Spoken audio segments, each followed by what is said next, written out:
ఒక్క బుల్లెట్ పేల్చలేదు, ఒక్క సైనికుడు బోర్డర్ దాటలేదు. కానీ బంగ్లాదేశ్ ఆర్థిక వ్యవస్థ కుప్పకూలిపోయింది. అలా కుప్పకూలడానికి ప్రధాని మోదీ వేసిన ఆ సీక్రెట్ స్ట్రాటజీ ఏంటి? అదానీ రాసిన ఒకే ఒక్క లేఖ ఢాకాని చీకట్లోకి ఎలా నెట్టేసింది? నమ్మిన చైనా వెన్నుపోటు పొడిస్తే బంగ్లాదేశ్ పరిస్థితి ఏంటి? ఈరోజు ఈ వీడియోలో మనం ప్రపంచాన్ని శాసించబోతున్న భారత సైలెంట్ స్ట్రైక్ గురించి పూర్తి వివరాలు తెలుసుకుందాం. వీడియో చివరి వరకు చూడండి. ఫ్రెండ్స్, షేక్ హసీనా ప్రభుత్వం పడిపోయిన తర్వాత బంగ్లాదేశ్లో భారత్ వ్యతిరేక శక్తులు ఒక్కసారిగా పడగవిప్పాయి. అక్కడ సోషల్ మీడియా ఇన్ఫ్లుయెన్సర్లు, కరడుగట్టిన మతోన్మాదులు వీధుల్లోకొచ్చి ఇండియా అవుట్ అని అరవడం మొదలుపెట్టారు. భారతీయ నూనె, సబ్బులు, బట్టల్ని తగలబెట్టారు. వారికి పాకిస్తాన్ మరియు చైనా వెన్నుతట్టాయి. భారత్ని వదిలేయండి, మేం మిమ్మల్ని డెవలప్ చేస్తామని చైనా ఆశ చూపింది. కానీ వారు ఒక విషయం మర్చిపోయారు. సింహం మౌనంగా ఉంది అంటే అది భయపడి కాదు, తన వేట కోసం సిద్ధమవుతున్నట్టు. ఢిల్లీలో ప్రధాని మోదీ ఎటువంటి అనౌన్స్మెంట్ చేయలేదు, కానీ ఆయన పెన్ను మాత్రం నిశ్శబ్దంగా తన పనిని పూర్తి చేసింది. ఫ్రెండ్స్, మొదట బంగ్లాదేశ్ ఆర్థిక పరిస్థితిని మనం అర్థం చేసుకోవాలి. బంగ్లాదేశ్ ఆర్థిక వ్యవస్థ కేవలం ఒకే ఒక పిల్లర్ మీద నిలబడి ఉంది. అది టెక్స్టైల్స్. మీరు వేసుకునే జారా, హెచ్ఎండ్ఎం, లెవిస్ వంటి బ్రాండెడ్ బట్టల వెనుక మేడ్ ఇన్ బంగ్లాదేశ్ ట్యాగ్ ఎక్కువగా ఉంటుంది. ఎందుకు బంగ్లాదేశ్ ఇందులో అంతటి విజయం సాధించింది? ఎందుకంటే బంగ్లాదేశ్ ఒక పేద దేశం. ఎల్డీసీ, లీస్ట్ డెవలప్డ్ కంట్రీ జాబితాలో ఉంది. దీనివల్ల ఐరోపా మరియు అమెరికా మార్కెట్లలో బంగ్లాదేశ్ వస్త్రాల మీద 0% పన్నుంటుంది. అదే సమయంలో భారతదేశం నుంచి బట్టలు వెళ్లాలంటే 9 నుంచి 10% పన్ను కట్టాల్సి వచ్చేది. ఈ తేడా వల్ల ప్రపంచ కంపెనీలన్నీ భారత్ని వదిలి బంగ్లాదేశ్ వెళ్లాయి. ఇదే వారి గర్వానికి కారణం. బంగ్లాదేశ్లో ఇండియా అవుట్ నినాదాలు మిన్నంటున్న సమయంలో ప్రధాని మోదీ ఒక భారీ దౌత్య వ్యూహానికి తెరలేపారు. మార్చి 2024లో Bharat EFTA, Switzerland, Norway, Iceland, Liechtenstein దేశాలతో TEPA, trade and economic partnership agreement అనే $100 బిలియన్ ఒప్పందంపై సంతకం చేసింది. ఈ సంతకం బంగ్లాదేశ్ పాలిట మరణ శాసనంగా మారింది. ఎలాగో తెలుసా? ఈ ఒప్పందం వల్ల భారతీయ వస్త్రాలకు కూడా ఐరోపా మార్కెట్లలో జీరో ట్యాక్స్ బెనిఫిట్ లభించింది. అంటే బంగ్లాదేశ్కున్న ఏకైక అడ్వాంటేజ్ని మోదీ ఒకే దెబ్బతో తుడిచిపెట్టారు. ఇప్పుడు అంతర్జాతీయ కంపెనీలు బంగ్లాదేశ్లో ఎప్పుడు గొడవలు జరుగుతాయో తెలియదు. అక్కడ ఫ్యాక్టరీలు తగలబడుతున్నాయి. మరి భారత్లో పన్నులు లేనప్పుడు మనం భారత్కి ఎందుకు వెళ్లకూడదు అని ఆలోచిస్తున్నాయి. దీని ఫలితంగా ద గ్రేట్ టెక్స్టైల్ మైగ్రేషన్ మొదలైంది. ఢాకాకు వెళ్లాల్సిన ఆర్డర్లు ఇప్పుడు తమిళనాడులోని తిరుపూర్కు, గుజరాత్లోని సూరత్కు మళ్లుతున్నాయి. గత 3 నెలల్లో బంగ్లాదేశ్లో ఏకంగా 400 గార్మెంట్ ఫ్యాక్టరీలు మూతపడ్డాయి. వ్యాపారం దెబ్బతినడం ఒక ఎత్తు అయితే మనుగడ కష్టమవడం మరో ఎత్తు. బంగ్లాదేశ్కు కావలసిన విద్యుత్తులో చాలా భాగం భారత్లోని జార్ఖండ్లో ఉన్న అదానీ పవర్ ప్లాంట్ నుంచి వెళ్తుంది. షేక్ హసీనా ఉన్నప్పుడు బకాయిలు సక్రమంగా చెల్లించేవారు. కానీ కొత్త ప్రభుత్వం వచ్చిన తర్వాత వారు భారత్ను తిడుతూనే ఉచితంగా విద్యుత్ కావాలని కోరుకున్నారు. బంగ్లాదేశ్ అదానీ పవర్కు చెల్లించాల్సిన బకాయిలు అక్షరాల $850 మిలియన్, సుమారు 7,000 కోట్లు. అదానీ గ్రూప్ స్పష్టమైన లేఖ రాసింది, డబ్బు ఇవ్వకపోతే పవర్ ఉండదు అని. సప్లైని సగం కట్ చేయగానే బంగ్లాదేశ్ చీకట్లోకి వెళ్లిపోయింది. ఢాకా, చటగావ్ వంటి నగరాల్లో 10 గంటల పవర్ కట్. ఇండియా అవుట్ అని అరిచిన నోళ్లే ఇప్పుడు భారత్ విద్యుత్ కోసం దీనంగా ఎదురుచూస్తున్నాయి. భారత్ డోర్స్ క్లోజ్ చేస్తే బంగ్లాదేశ్ ప్రభుత్వం పరిగెత్తుకుంటూ చైనా దగ్గరకు వెళ్లింది. మాకు బిలియన్ల కొద్దీ లోన్ ఇవ్వండి, భారత్ ముఖం మీద కొడతామని అన్నారు. కానీ చైనా చెప్పిన సమాధానం విని మహమ్మద్ యూనస్ ప్రభుత్వానికి మతిపోయింది. చైనా ఏమందంటే, మా దగ్గర ఉచితంగా ఇవ్వడానికి డబ్బు లేదు, మీకు లోన్ కావాలంటే మీ మొంగలా మరియు చటగావ్ ఓడరేవుల్ని మాకు రాసివ్వండి, మీ భూముల్ని మాకు లీజుకి ఇవ్వండి. అంటే భారత్ నుంచి తప్పించుకోవాలని చూస్తే చైనా మొత్తం దేశాన్నే మింగేయాలని చూస్తోంది. ఇదే డెట్ ట్రాప్ డిప్లొమసీ. ఫ్రెండ్స్, అసలైన భయంకరమైన వార్త ఇది. 2026 సంవత్సరంలో బంగ్లాదేశ్ అధికారికంగా ఎల్డీసీ అంటే పేద దేశం హోదా నుంచి బయటికి రాబోతోంది. అంటే ఇప్పటివరకు పేదరికం కార్డు చూపి వారు పొందిన అన్ని రాయితీలు రద్దవుతాయి. ఒకవైపు విద్యుత్ లేదు, మరోవైపు ఫ్యాక్టరీలు మూతపడుతున్నాయి, ఇంకోవైపు విదేశీ మారక నిల్వలు నిండుకున్నాయి. దీనికి తోడు 2026 నుంచి పన్నుల భారం.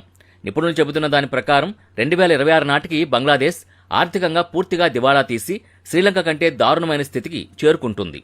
1971లో పాకిస్తాన్ నుంచి బంగ్లాదేశ్కు విముక్తి కలిగించడానికి భారత్ తన వేలాది మంది సైనికుల్ని బలిచ్చింది. ఈరోజు అదే దేశంలో హిందువులపై దాడులు జరగడం, భారత వ్యతిరేకత పెరగడం అనేది కేవలం ఒక దేశానికి చేసిన ద్రోహం కాదు, చరిత్రకే చేసిన ద్రోహం. అందుకే ప్రకృతి కూడా భారత పక్షాన్ని నిలబడింది. అదానీ పవర్ ప్లాంట్ కేవలం బంగ్లాదేశ్ కోసమే ఒక ప్రత్యేక ట్రాన్స్మిషన్ లైన్ నిర్మించింది. అంటే ఆ విద్యుత్తుని భారత్ వాడుకోలేదు, కేవలం బంగ్లాదేశ్కే ఇవ్వాలి. ఇప్పుడు వారు పేమెంట్ ఆపేస్తే అదానీ గ్రూప్ ఆ విద్యుత్తును ఆపేసి ఆ లైన్ను భారత గ్రిడ్కి అనుసంధానం చేసే ప్లాన్లో ఉంది.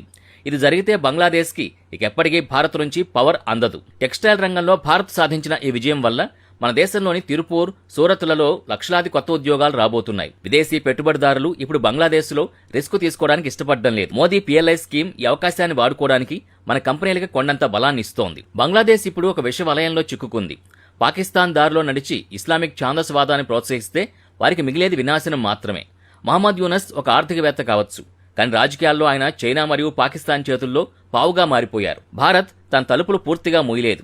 మనం కేవలం మన హక్కుల కోసం పోరాడుతున్నాం, బకాయిలు అడుగుతున్నాం, మన గౌరవాన్ని కాపాడుకుంటున్నాం.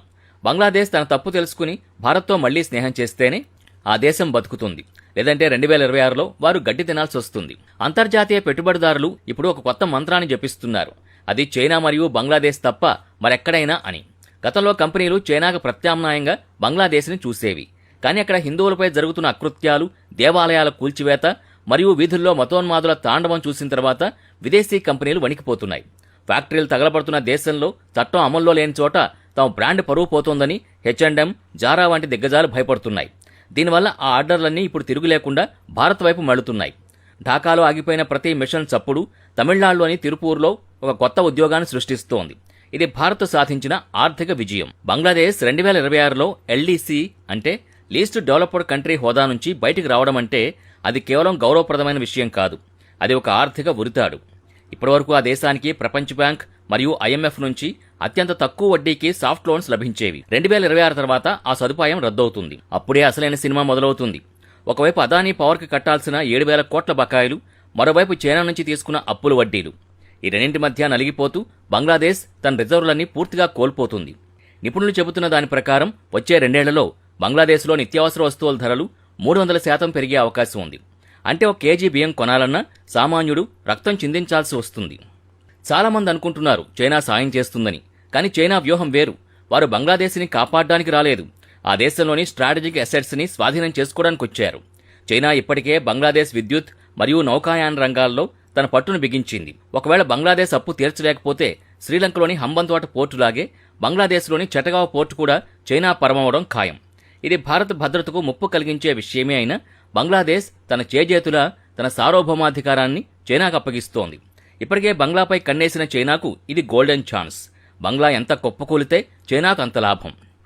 భారతదేశం ఇప్పుడు ఎవరికీ భయపడే స్థితిలో లేదు. మనం శాంతిని కోరుకుంటాం, కానీ మన వెన్నులో పొడిస్తే మాత్రం ఎలా బుద్ధి చెప్పాలో మనకు తెలుసు. మోదీ సైలెంట్ స్ట్రైక్ బంగ్లాదేశ్కు ఒక హెచ్చరిక. పొరుగు దేశాన్ని మనం మార్చుకోలేం, కానీ ఆ పొరుగు దేశానికి తన పరిమితులేంటో గుర్తు చేయగలం, మన సత్తా ఏంటో చూపించగలం. బంగ్లాదేశ్ ఇప్పటికైనా తన తప్పు తెలుసుకుని మతోన్మాదాన్ని వీడి భారత్తో స్నేహాస్తం అందిస్తుందా, లేక పాకిస్తాన్ దారిలో నడిచి నామరూపాలు లేకుండా పోతుందా అనేది కాలమే నిర్ణయిస్తుంది.